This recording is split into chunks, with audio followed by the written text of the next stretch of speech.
설립 61주년을 맞이한 봉산교회 위에 하나님의 풍성한 축복이 넘치시기를 주의 이름으로 축원합니다. 1987년 사랑의 교회를 설립하시는 고 옥하는 목사님께서 설립하시면서 다음과 같은 기도를 드리셨습니다. 주님, 여러 교회들 가운데 또 하나의 교회를 더하지 말게 하옵소서. 종교적 허세만 가득하고 정작 생명을 잉태치 못하는 불임의 교회를 또 하나 세우지 말게 하소서. 사람을 위한 직함들만 줄줄이 만들고 정작 그리스도의 제자로 사람을 키우지 못하는 무기력하고 무책임한 교회를 만들지 말게 하소서. 내가 그리스도의 군사라는 명쾌한 자기 인식 없이 행사에 바쁜 사교 클럽으로 전락하지 않게 하소서. 그리스도의 왕국을 전략적으로 이 땅에 구축하는 벙커가 되게 하시고 행정에 분주한 동사무소가 되지 않게 하소서라는 기도였습니다. 이 반석 위에 내 교회를 세우리라고 말씀하신 교회의 머리 되시는 주님께서 설립하신 봉산교회가 60년을 지내 오시면서 얼마나 주님께서 기뻐하시는 교회로 세워졌는지 오늘 우리는 성경의 말씀을 조차 우리는 확인하기 이전에 고 옥하는 목사님이 기도하셨던 그 기도의 내용에 우리가 한번 덧붙여서 생각해 볼 필요가 있다라고 느껴집니다. 에클레시아라는 교회의 표현은 건물이나 조직, 제도 이와 같은 것이 아니고 예수 그리스도를 구주로 고백하는 성도들의 모임, 신앙의 공동체를 말함입니다. 모이는 교인 수가 많고 예배당을 아름답고 웅장하게 지었고 다양한 프로그램을 운영하여도 주님을 기쁘시게 하지 못한다면 그 모든 것들은 아무 소용이 없을 것입니다. 사람들이 교회 안에서 주인 노릇을 하고 영광을 차지한다면 요한계시록 3장 1절에 소개되어지는 대로 내가 살았다 하는 이름은 있으나 죽은 자로다라는 주님의 책망을 듣게 되어질 것입니다. 그러므로 주님께서 기뻐하시는 교회가 우리가 목표해야 할 바이고 항상 추구해 나아가야 할 방향입니다. 아멘. 아멘. 더 크게 아멘. 그리스도인이라 일컬음을 받은 안디옥 교회, 또한 믿음의 역사와 사랑의 수고와 우리 주 예수 그리스도에 대한 소망의 인내를 우리 아버지 하나님 앞에서 쉼 없이 감당하였던 데살로니가 교회, 요한계시록 2장 3장에 소개되어지는 7교회 가운데 서머나 교회와 빌라델피아 교회와 같이 주님이 칭찬하고 주님이 기뻐하시는 교회가 되려면 간단하게 4가지를 저는 말씀을 드리고 싶습니다. 먼저는 주님과 연합하는 교회가 되어야 합니다. 예수 그리스도와 연합하는 교회. 성령은 교회를 하나의 생명체에 비유합니다. 바울은 서신 여러 곳에서 교회를, 예수 그리스도를 머리로, 교회를 그 몸으로, 우리 성도들은 몸에 연결되어진 각각의 지체로 표현을 했습니다. 여러 구절을 다 소개할 수는 없고 에베소서 5장 23절에 보면 그리스도께서 교회의 머리됨과 같음이라고 했고, 골로새 1장 18절에 보면 그는 몸인 교회의 머리시라, 고린도전서 12장 27절에 너희는 그리스도의 몸이요 지체의 각 부분이라, 그렇게 나타내었습니다. 한 사람을 우리가 두고 생각해 보십시다. 머리가 있죠? 몸이 있습니다. 몸에는 손, 발, 각 지체, 그래서 우리는 사람을 일컬어서 오장육부라 그렇게도 일컫게 되어집니다. 그런데 이 머리가 몸하고 분리가 되어졌다라면 이는 곧 무엇을 가르칩니까? 죽었다라는 것을 가르칩니다. 팔이 떨어지고 다리가 떨어져 나갔다라고 하면은 사람으로서의 구실을 할 수 없게 되어지는 것과 같음입니다. 교회는 그리스도가 머리가 되시고 몸인 성도들은 몸에 연결되어진 각 지체들임이 분리할래야 분리해서는 안 된다라는 겁니다. 마치 포도나무의 줄기가 가지와 줄기가 연합되어져 있어야 잎이 피고 아름다운 열매를 맺음과 같다라는 것입니다. 주님을 우리는 교회의 머리라고 하는 것은 주님께서 그만큼 교회의 주인이실 뿐만 아니라 교회의 중심이심을 의미한다라는 겁니다. 그러므로 교회는 주님의 지시에 따라서 움직여야 됩니다. 지체들인 성도들은 몸의 강마디를 통해서 내려오는 머리, 주님의 지시를 쫓아야 되는 것이죠. 오늘도 여러분들이 일어나셔서 손발을 움직이면서 세수도 하시고 식사도 하시고 옷도 입고 차로 운전해 오셨는데 이 지체들이 서로 다투고 내가 잘났다고 내가 더 중요하다라고 싸움이 벌어졌었습니까? 전혀 그렇지를 않아요. 마찬가지입니다. 몸의 지체들이 서로 충돌하거나 다투는 일이 없듯이 교회 안에서 성도들 다툼이 없어야 됩니다. 하나를 이루어야 됩니다. 연합하여야 됩니다. 화합을 날마다 더해가야 된다 그 말입니다. 그래서 골로새서 1장 2장 19절에 온몸이 머리로 말미암아 마디와 줄기로 힘줄로 공급함을 받고 연합하여 하나님이 자라나게 하심으로 따라하십시다. 자라느니라. 오늘 성도들이 자라야 되고 교회가 성숙해야 된다 그 말입니다. 30년 전이나 20년 전이나 10년 전이나 오늘과 똑같아서는 아니 됩니다. 하나님과 예수 그리스도 안에서 교회가 성장하면서 주님과 연합을 이루기 위해서는 할 일이 있습니다. 먼저는 자기의 권리를 내세우기 전에 먼저 교회를 생각하시라 그 말입니다. 내 권리를 주장하기 전에 다른 성도들의 입장을 살피라는 겁니다. 고린도전서 10장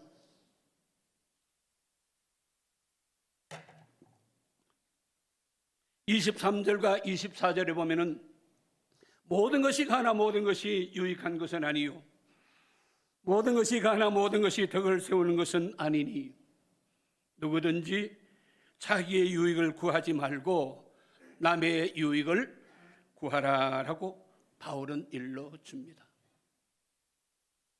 나의 정당한 권리야 라고 주장을 할 수는 있어요.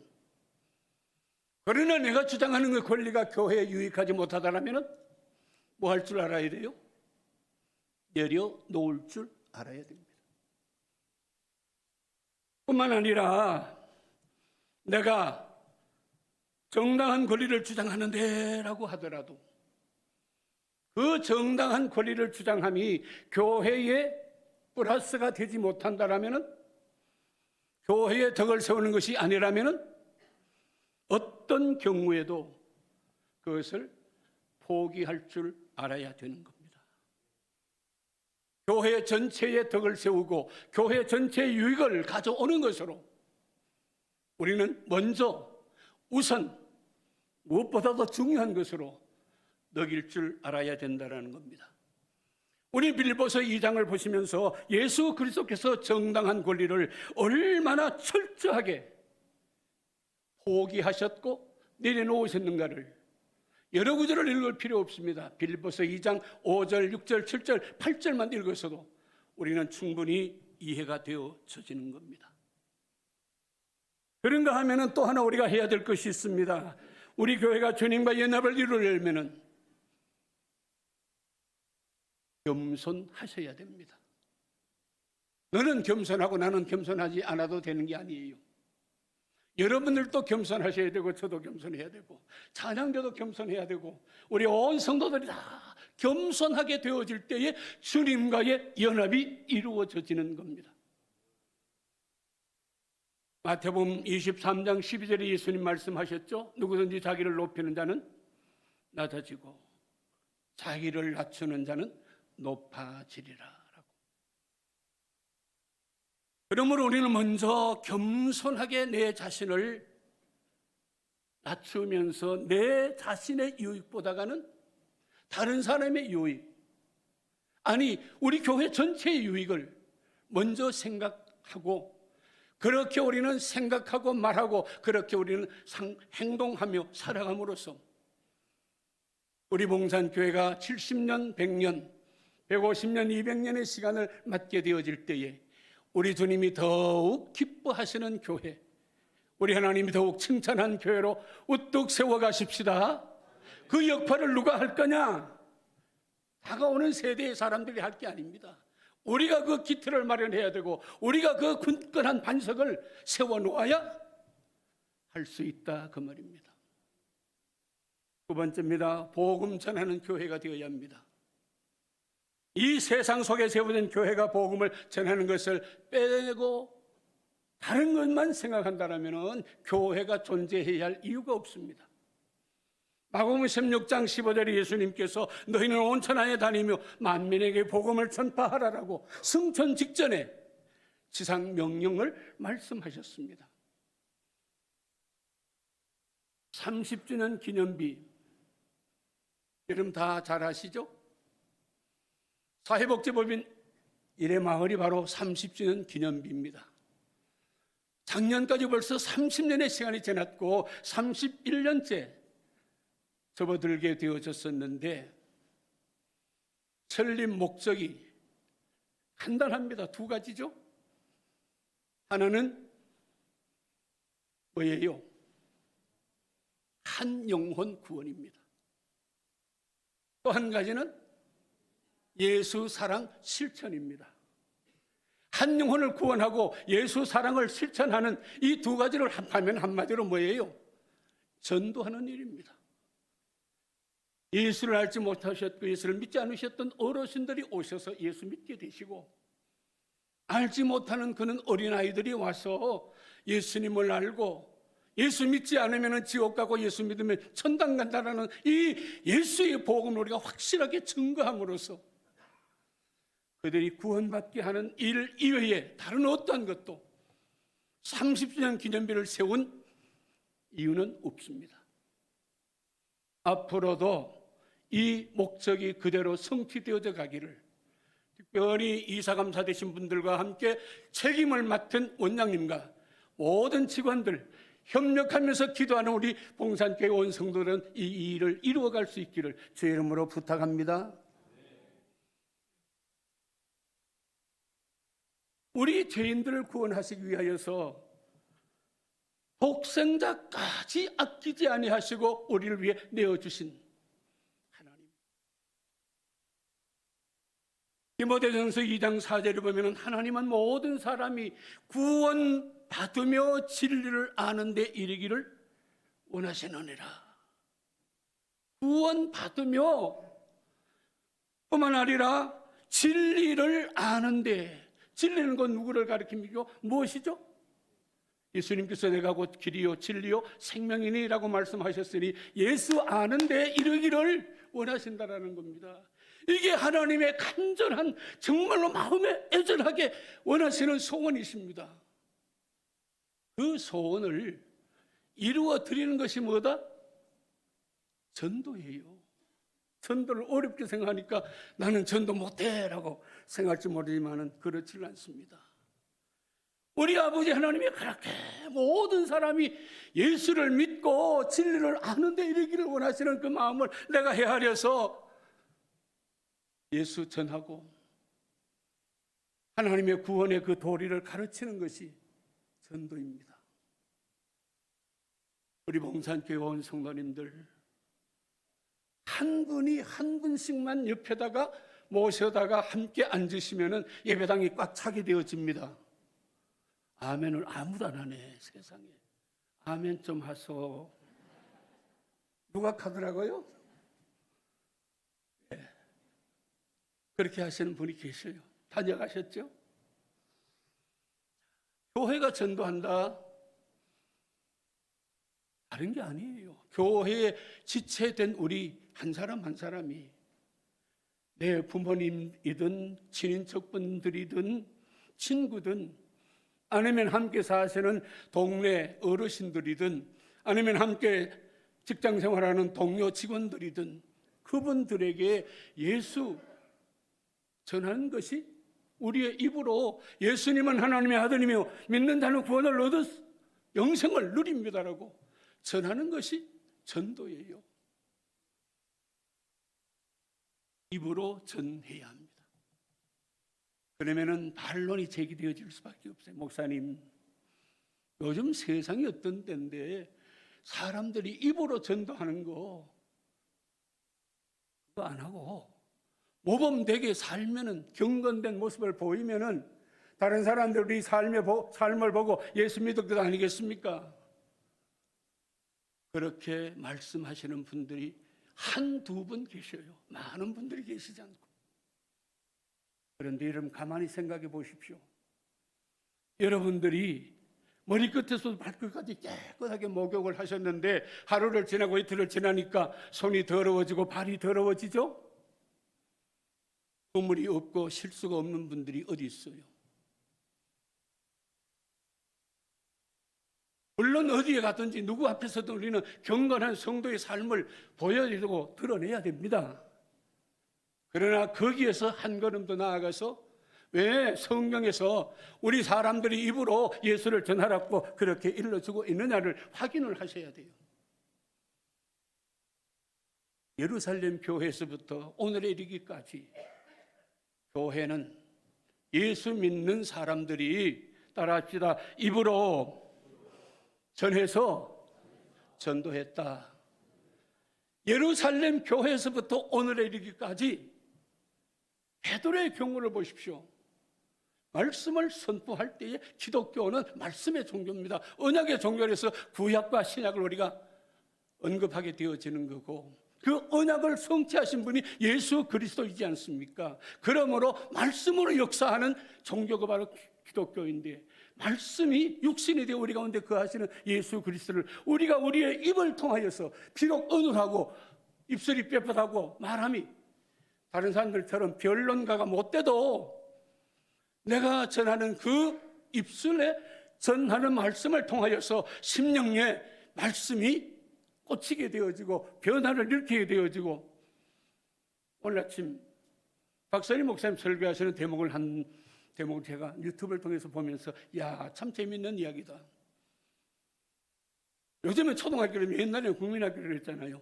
친구가 전도해가지고 야야야야 내 날 따라 교회 갔으면 좋겠다. 전대 오는 학생들에게 뒤에 고무도 달리지 않는 나무 연필을 한 자루씩 주는 것 때문에 이 친구가 전도를 받고 친구를 따라서 3번 교회에 가서 연필 3자루를 받게 되어졌다는 겁니다. 그 학생이 와 있는 그 시간에 교회 학교 선생님이 예수 믿으면 천당, 예수 믿지 않으면 지옥, 예수의 복음을 확실하게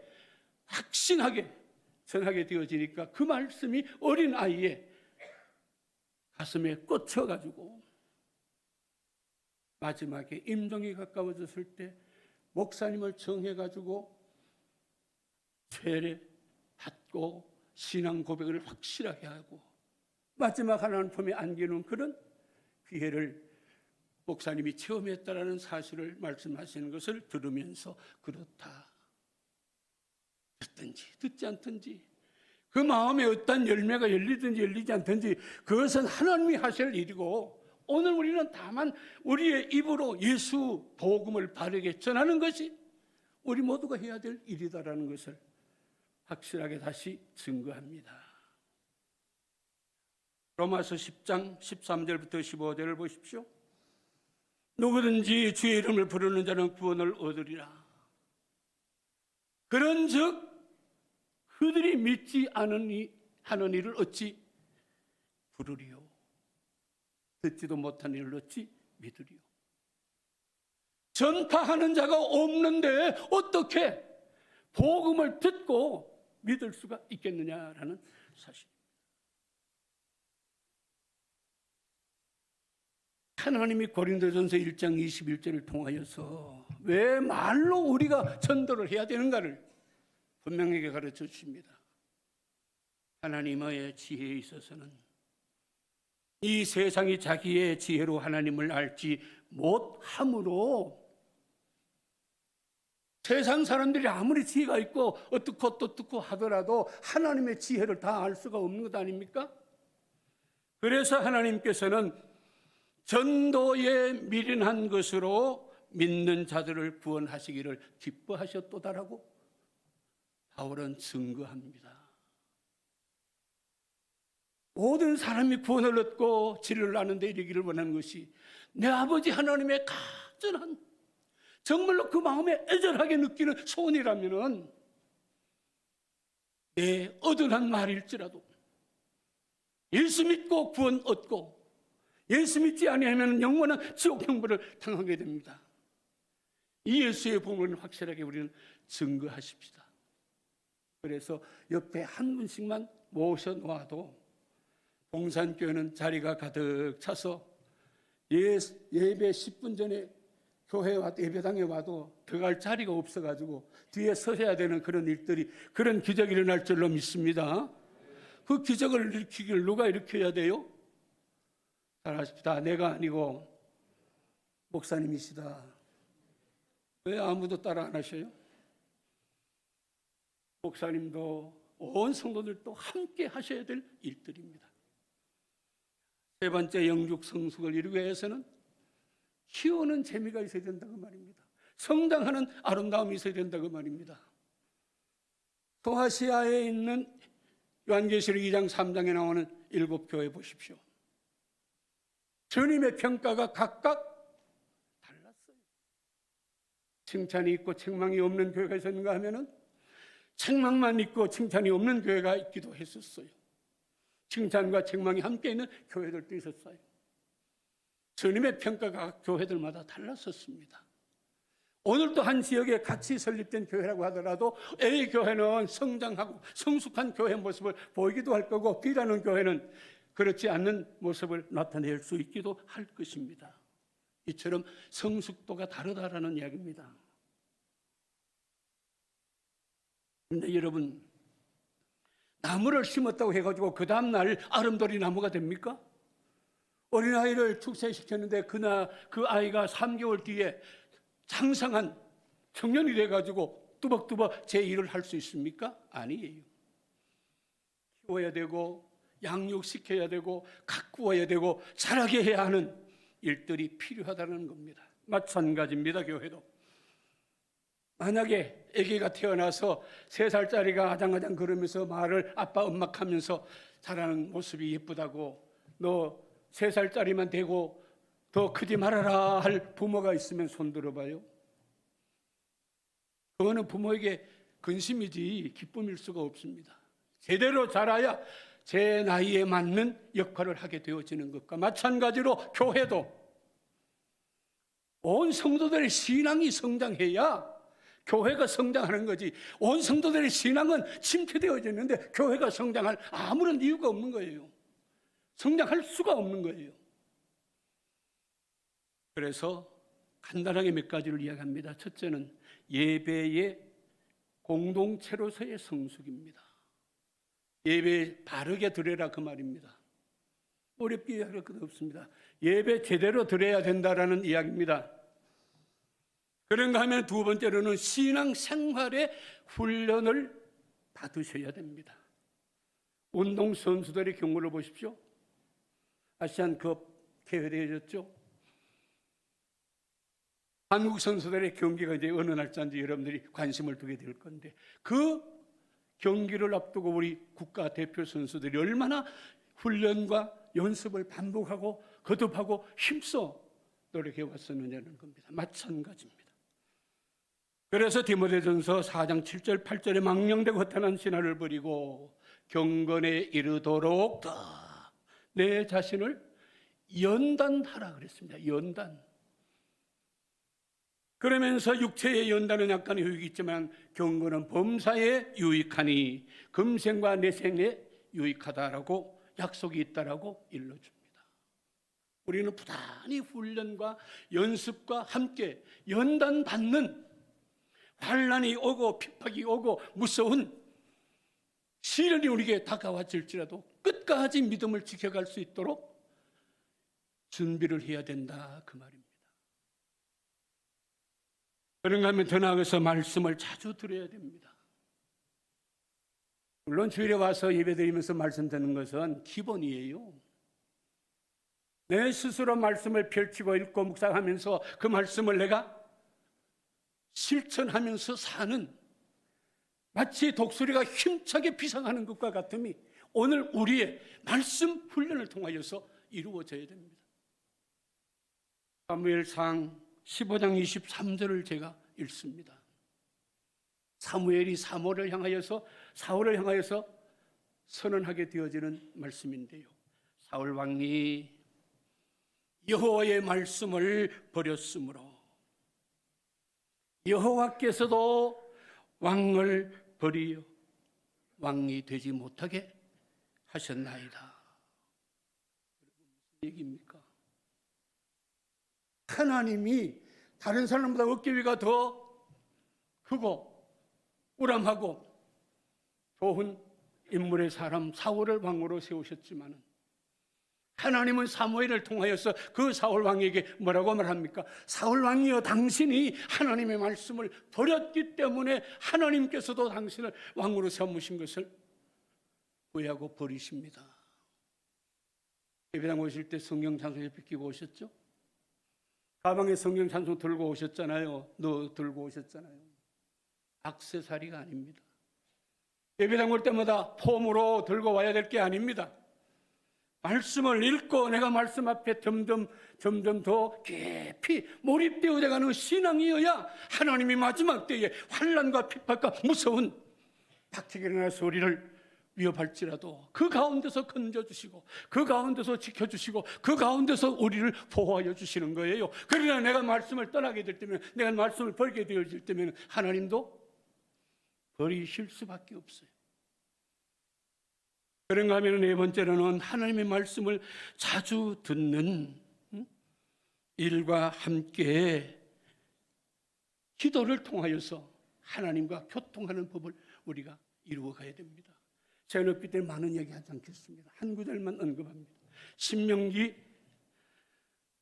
아버지 하나님이요 4장 7절을 보십시오. 뭐라고 언급하느냐? 우리는 가까이 생각하기를 내가 하나님 앞에 가까이 간다라고, 물론 신앙의 연습과 훈련을 통해서 가까이 가셔야 됩니다만은, 나는 가만히 있어도 하나님이 내게 가까이 오시게 되어지는 일이 뭐냐? 기도입니다. 뭐라고요? 기도. 신명기 4장 7절을 제가 읽을게요. 우리가 그에게 기도할 때마다, 여러분들이 하나님 옆에 기도할 때마다 그 말이죠, 우리에게 가까이 하심이라. 누가? 하나님이. 내가 기도할 때마다 내게 가까이 오셔서, 할렐루야, 기도하시든지 말든지 마음대로 하십시오. 하나님하고 거리가 멀찍하게 지내시려면 기도 안 하고 말씀 읽지 않아도 되고, 하나님이 내게 가까이 오셔서 내 모든 것을 간섭하시고 지키시고 보호하시기 위하여서는 말씀을 읽고 그 말씀 붙들고 하나님 앞에 엎드릴 때에 하나님이 내게 가까이 오셔서, 할렐루야, 내 문제를 해결하시고 내 어려운 사정을 하나하나 풀어나가시는 좋으신 하나님의 힘을 여러분들이 체험하게 되어진다, 그 말입니다. 그런 체험이 금년 한 해 여러분들의 삶 속에 일어나기를 주의 이름으로 축원합니다. 축원합니다. 축원합니다. 그런가 하면은 봉사하는 법도 여러분들이 배우셔야 됩니다. 요즘 교회들마다 예배 마친 다음에 그 식사 문제 때문에 수방들이 이렇게 저렇게 뭐 이야기가 나오더라고요. 우리 교회 이야기 말고. 그러나 여러분, 봉산교회는 앞에 일하신 장로님, 집사님, 권사님들이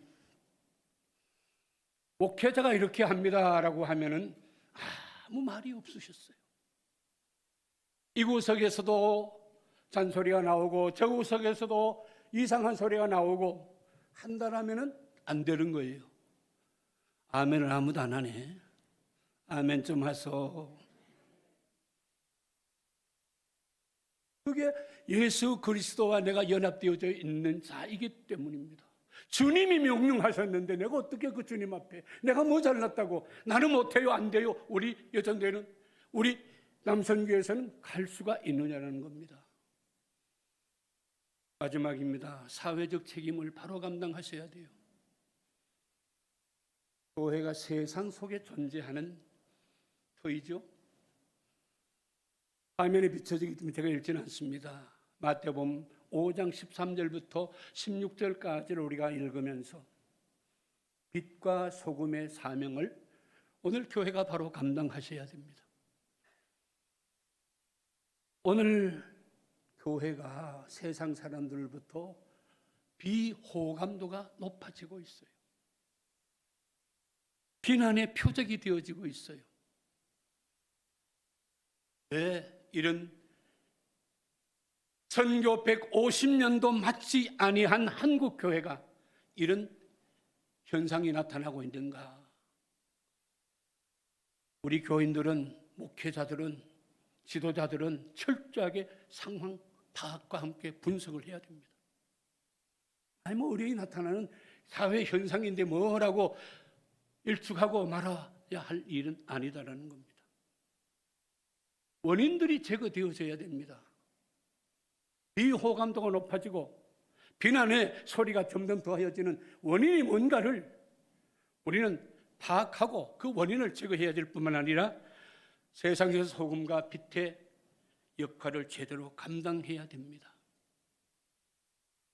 우리나라에 기독교가 처음 들어올 때 우리는 어떠했다는 것을 한국 교회사를 통해서 배우게 되어집니까? 이민족을 앞장서서 이끌어가는 역할을 한국 교회가 했었던 터입니다.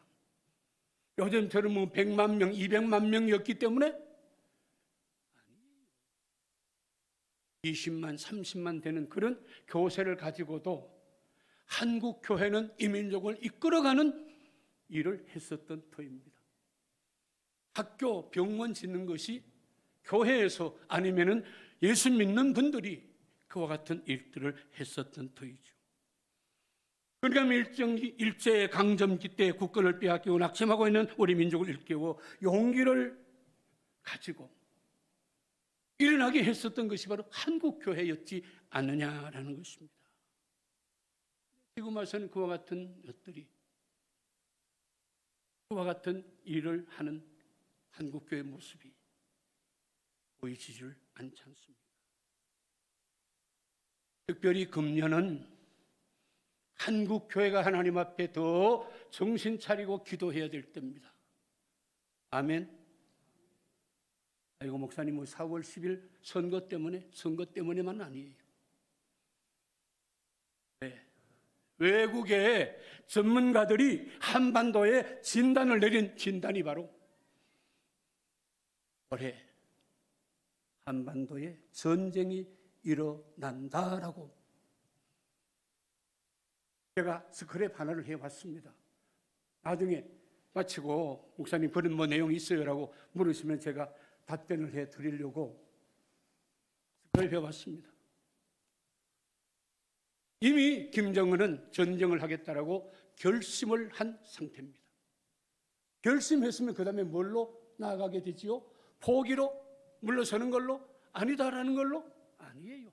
결심은 실행으로 나아가게 되어지는 겁니다. 이러한 현실을 우리가 직시하시면서 하나님 앞에 우리는 뭐 해야 돼요? 하나님 나라와 민족 위하여서 기도해야 우리 할 일이 바로 이것밖에는 없습니다라고 주님께서 기뻐하시는 교회를 세워지기 위해서는 첫째는 뭐 해야 돼요?